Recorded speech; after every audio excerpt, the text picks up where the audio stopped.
જય હિન્દ, વંદે માતરમ. તો આજે આપણે સુરત મહાનગરપાલિકા એટલે કે એએમસી સ્ટાફ નર્સનું મોડલ પેપર નંબર 1 જોવાના છીએ. ઓકે, સંપૂર્ણ સિલેબસ આધારિત આજનું આપણું આ મોડલ પેપર રહેશે, જે આપણી 12 જુલાઈ 2026ની સ્ટાફ નર્સની પરીક્ષામાં ખૂબ જ ઉપયોગી સાબિત થશે. મિત્રો, પરીક્ષાના અંતિમ દિવસોની અંદર મોક ટેસ્ટ મોડલ પેપર ખાસ જરૂરી હોય છે.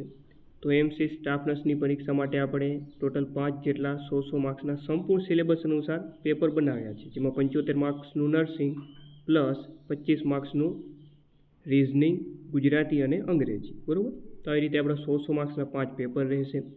તો આ પેપર જો તમે પરચેસ કરવા માંગતા હો તો આ નંબર ઉપર તમે વોટ્સઅપ પર મેસેજ કરી દેજો. ઓકે, 63 5 20 19 2 40. 100 માર્ક્સના પેપર રહેશે, 5 પેપર રહેશે અને વિથ સોલ્યુશન રહેશે.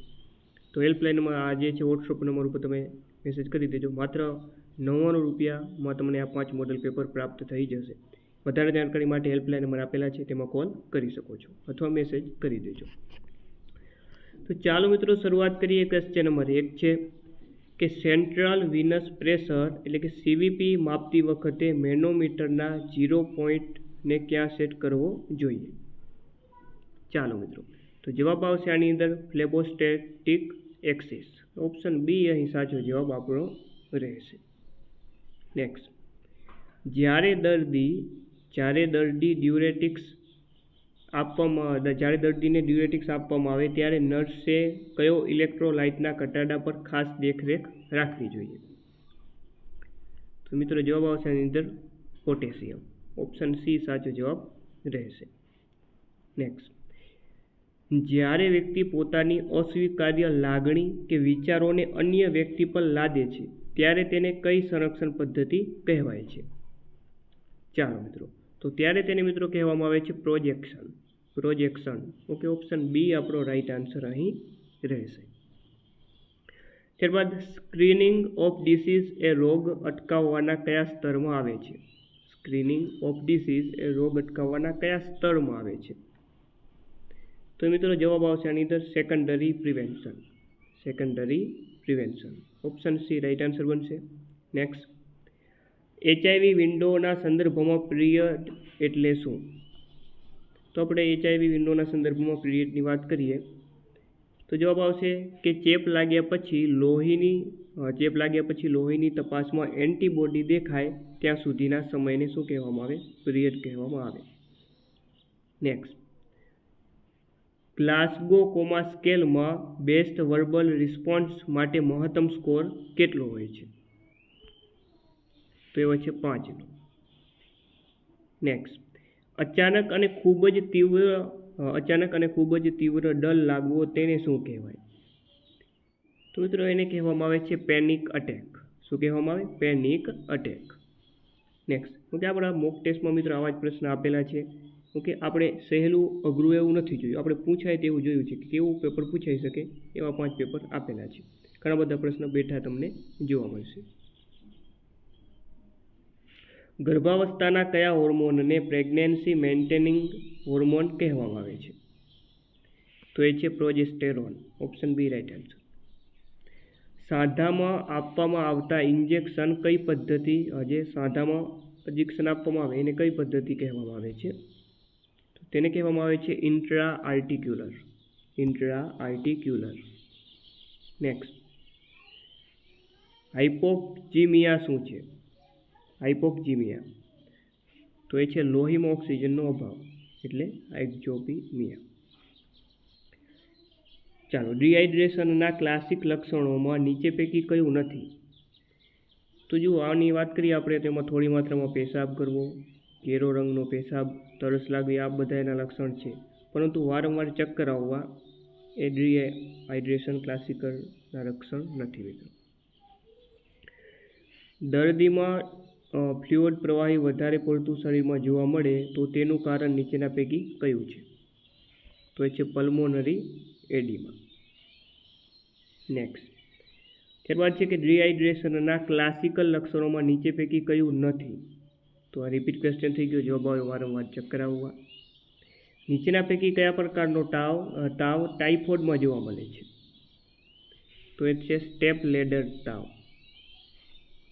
નેક્સ્ટ, સમુદાય આરોગ્ય નર્સિંગનો મુખ્ય હેતુ શું છે? તો તેનો મુખ્ય હેતુ જે છે કે આરોગ્યને પ્રોત્સાહન અને રોગની અટકાયત.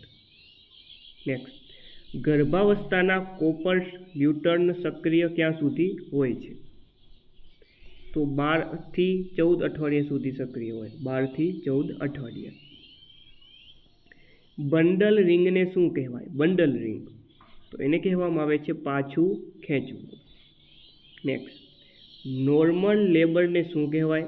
નોર્મલ લેબર, તો એને કહેવાય યુટોસિયા. ત્યારબાદ કયા મહિનામાં બાળકને દાંત આવવાનું ચાલુ થાય છે? તો દાંત આવવાની શરૂઆત 6 થી 8 મહિના દરમિયાન થતી હોય છે. ક્વેશ્ચન નંબર 20 છે કે યુરિનરી બ્લેડમાં ચેપ લાગે તે કન્ડિશનને શું કહેવાય છે? તો તેને કહેવાય છે સિસ્ટાઇટિસ. નેક્સ્ટ, નીચેના પૈકી કોલેપ્સિંગ પલ્સ બીજા કયા નામે ઓળખાય છે? કોલેપ્સિંગ પલ્સ એને બીજા કયા નામે ઓળખવામાં આવે? તો કે ભાઈ વોટર હેમર પલ્સ તરીકે પણ ઓળખવામાં આવે છે. ચાલો, CSSDનું ફૂલ ફોર્મ જણાવવાનું છે. તો આનું પૂરું નામ છે સેન્ટ્રલ સ્ટીરિલાઇઝેશન સપ્લાઇડ ડિપાર્ટમેન્ટ. તો આવું ક્યાં આપેલું છે? ઓપ્શન એમાં આપેલું છે. ચાલો, જો કોઈ પેશન્ટને 500 મિલી ફ્લુઇડ 1 મિનિટના 30 ડ્રોપ્સ લેખે આપવામાં આવે તો કેટલા સમયમાં 500 મિલી ફ્લુઇડ પૂરું થશે? ઓકે, ડ્રોપ ફેક્ટર 1 મિલી બરાબર 20 ડ્રોપ્સ. તો આમાં તમે મિત્રો જવાબ આવશે, વાત કરીએ જવાબની, તો જવાબ રહેશે 5 કલાક અને 33 મિનિટ. ઇન્ટ્રાવિનસ કેન્યુલા નિયોનેટમાં કેટલા નંબરની ઉપયોગમાં લેવાય છે? તો જવાબ આવશે 24G. આંખમાં આવતા લાઇટના કિરણો આંખના કયા ભાગ દ્વારા કંટ્રોલ કરવામાં આવે છે? તો એ છે પ્યુપિલ. નેક્સ્ટ, નીચેનામાંથી કયો જોઈન્ટ ગ્લાઇડિંગ એજન્ટ છે? તો એ છે શોલ્ડર જોઈન્ટ. નેક્સ્ટ, ગાઉટની કન્ડિશનમાં નીચેનામાંથી શાનું એક્યુમ્યુલેશન જોવા મળે છે? તો એ જોવા મળે યુરિક એસિડ. નેક્સ્ટ, બોલવામાં તેમજ બોલેલા શબ્દોને સમજવામાં તકલીફ પડે તેને શું કહેવાય? તો એને કહેવામાં આવે છે એફેસિયા. શું કહેવામાં આવે? એફેસિયા. ત્યારબાદ નીચેનામાંથી કયું ECG ફાઇન્ડિંગ્સ હાઇપોકેલેમિયા દર્શાવે છે? તો એ દર્શાવે છે ST segment depression. Next, TB માટેની ડોટ્સ થેરાપીની કઈ દવાના લીધે બેરાસ આવી શકે છે? તો એ દવા છે સ્ટ્રેપ્ટોમાઇસિન. નેક્સ્ટ, હાઇડ્રોફોબિયા નીચેનામાંથી કયા પ્રકારના બાઇટમાં જોવા મળે છે? તો એ જોવા મળે ડોગ બાઇટ. નીચેનામાંથી કયું હાઇપોટોનિક સોલ્યુશન છે? તો 4 ઓપ્શન આપેલા છે. હાઇપોટોનિક સોલ્યુશન નીચેનામાંથી વાત કરીએ તો એ છે 0.45% NS. ચાલો, મેકબર્નીસ પોઈન્ટ કયા ઓર્ગન સાથે સંકળાયેલ છે? તો એ સંકળાયેલ છે એપેન્ડિક્સ સાથે. ઓકે, આપણું જે પેપર છે મિત્રો ગુજરાતી ભાષામાં જ રહેવાનું છે, કારણ કે પેપર ઓનલી ગુજરાતીમાં જ આવશે મિત્રો, એટલે મોક ટેસ્ટ આપણે ગુજરાતી ભાષામાં જ તૈયાર કરેલી છે, બરાબર. હોસ્પિટલ વેસ્ટને ડિસ્પોઝ કરવાની બેસ્ટ મેથડ કઈ છે? તો એ છે ઇન્સિનરેશન. નેક્સ્ટ, નીચેનામાંથી કઈ કોન્ટ્રાસેપ્ટિવ મેથડ સેક્સ્યુઅલી ટ્રાન્સમિટેડ ડિસીઝથી બચાવે છે? સિમ્પલ પ્રશ્ન છે, જવાબ આવે કોન્ડોમ. ત્યારબાદ એક આંગણવાડી વર્કર કેટલું પોપ્યુલેશન કવર કરે છે? 1000. ઓકે, 1000. 1000ની વસ્તીએ એક આંગણવાડી વર્કર બહેન હોય છે, બરાબર. અને આશા વર્કર પણ સેમ જ 1000ની વસ્તી હોય. 1000ની વસ્તી 1. આશા વર્કર પણ 1000ની વસ્તી 1. આંગણવાડી વર્કર પણ 1000ની વસ્તી 1 હોય. 1000. જનની સુરક્ષા યોજનામાં નીચેનામાંથી શેનો સમાવેશ થાય છે? ચાલો, તો જવાબ આવશે ઇન્સ્ટિટ્યુશનલ ડિલિવરીનો. ઓપ્શન C સાચો જવાબ રહેશે. હાઇપરટેન્શન માટેનું મોડિફાયેબલ રિસ્ક ફેક્ટર કયું છે? તો એ છે ઓબેસિટી. ચાલો, લાંબા ટાઈમ સુધી સુગર કેન ડસ્ટ ઇન્હાલેશન કરવાથી કયો રોગ થાય છે? તો એ રોગ થાય છે બગાસોસિસ. ગ્રીફ માટેની કુબલર-રોજ થિયરી પ્રમાણે બીજા સ્ટેજમાં કયું બિહેવિયર જોવા મળે છે? તે જોવા મળે એંગર. Okay, anger. નીચેનામાંથી કઈ કન્ડિશનને ટ્રીટ કરવા હિપ્નોટિક ડ્રગ્સ વપરાય છે?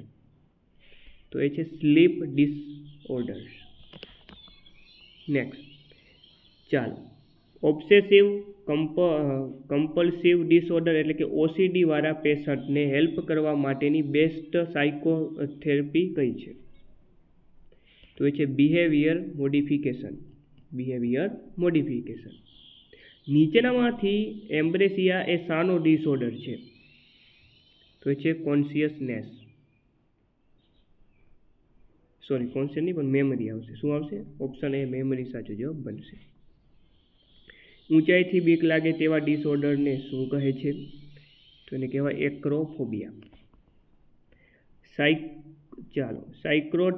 સાયક્રોટ્રોપિક ડ્રગ દ્વારા એસિટાઇલ કોલાઇન રિસેપ્ટરને બ્લોક કરવાથી શું થાય છે? તો જવાબ આવે ડ્રાય માઉથ.